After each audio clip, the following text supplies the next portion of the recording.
Artificial intelligence జమానా నడుస్తోంది. ఏఐతో ప్రయాణం మొదలుపెట్టిన మనిషి దాని అడుగుజాడల్లో నడవడం మొదలుపెట్టాడు. అయితే ఏఐపై అతిగా ఆధారపడుతున్నారు. ఈ నమ్మకమే కొన్నిసార్లు నిండా ముంచుతుంది, కోలుకోలిని దెబ్బ కొడుతుంది. ముఖ్యంగా వైద్య రంగంలో దూసుకెళ్తున్న చాట్‌జీపీటీ ఎప్పుడు ఎలా కొంపముంచుతుందో ఎవ్వరికీ తెలియదు.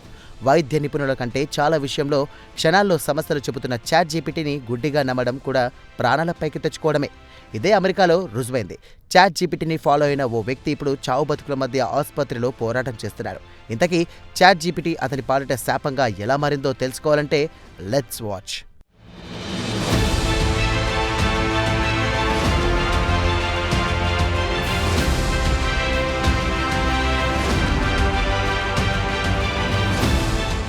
టెక్నాలజీ వాడకం పెరిగాక చాలా మంది చిన్న చిన్న సలహాల కోసం కూడా ఆర్టిఫిషియల్ ఇంటెలిజెన్స్ మీద ఆధారపడుతున్నారు. కానీ ఈ నమ్మకమే కొన్నిసార్లు ప్రాణాల మీదకి తెస్తోందని అమెరికాలో జరిగిన ఓ సంఘటన నిదర్శనంగా నిలుస్తోంది. చాట్‌జీపీటీ ఇచ్చిన ఓ డేటా సలహాను గుడ్డిగా పాటించిన ఓ వ్యక్తి ప్రాణాంతకమైన బ్రోమైండ్ పాయిజనింగ్ బారిన పడి ఆసుపత్రి పాలయ్యాడు. ఏఐ సలహా వల్ల ఈ రకమైన పాయిజనింగ్ జరగడం ప్రపంచంలో ఇదే మొదటిసారి కావచ్చని వైద్యులు చెబుతున్నారు.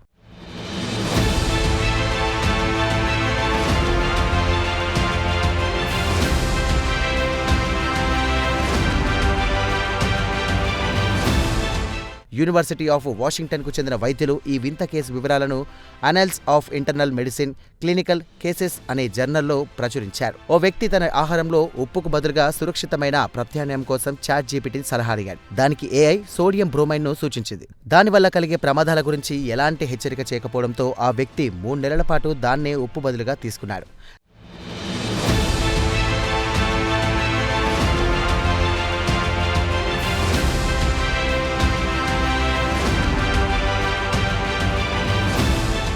దీంతో కొంతకాలానికి అతని ప్రవర్తనలో తీవ్రమైనటువంటి మార్పులు వచ్చాయి. దాహం వేస్తున్నా నీళ్లు తాగడానికి నిరాకరించడం, భ్రమలకు లోనవ్వడం, తీవ్రమైనటువంటి ఆందోళన వంటి మానసిక సమస్యలకు లోనయ్యాడు అతడు. అంతేకాదు తన పొరుగింటి వారు తనపై విషప్రయోగం చేస్తున్నారని భయపడుతూ ఆసుపత్రికి వెళ్లాడు. ఆసుపత్రిలో వైద్యులు పరీక్షిస్తున్న క్రమంలోనే అతని పరిస్థితి మరింత దిగజారి మతిస్థిమితం కోల్పోయాడు. అప్పుడు వైద్యులు అతడిని మానసిక చికిత్స కోసం ప్రత్యేక వార్డుకు తరలించి చికిత్స అందించారు.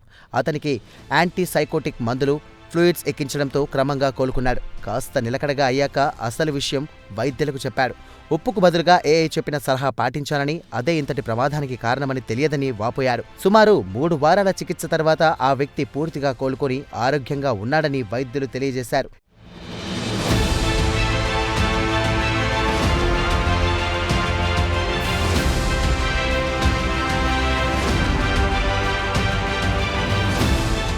ఇక అతడు చెప్పిన మాటలను నమ్మిన వైద్యులు అదే ప్రశ్నను మళ్లీ చాట్‌జీపీటీలో అడిగారు. అది మళ్లీ బ్రోమైండ్ను సూచించిందే తప్ప దాని ప్రమాదాల గురించి హెచ్చరించలేదు. అయితే గతంలో బ్రోమైండ్ సమ్మేళనాలు ఆందోళనలో, నిద్రలేమి మందుల్లో వాడేవారు. కానీ వాటి తీవ్ర దుష్ప్రభావాల కారణంగా దశాబ్దాల క్రితమే నిషేధించారు.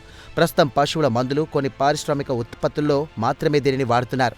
ఈ సంఘటనతో శాస్త్రీయ సమాచారం కోసం ఏఐ ఉపయోగపడిన వైద్యుల సలహాలకు మాత్రం దీనిని ఎప్పటికీ ప్రత్యామ్నాయంగా భావించరాదని రుజువైంది. వైద్యులు కూడా ఏఐ చెప్పే సలహాలను పాటించి ప్రాణాల మీదకు తెచ్చుకోవద్దని సూచిస్తున్నారు.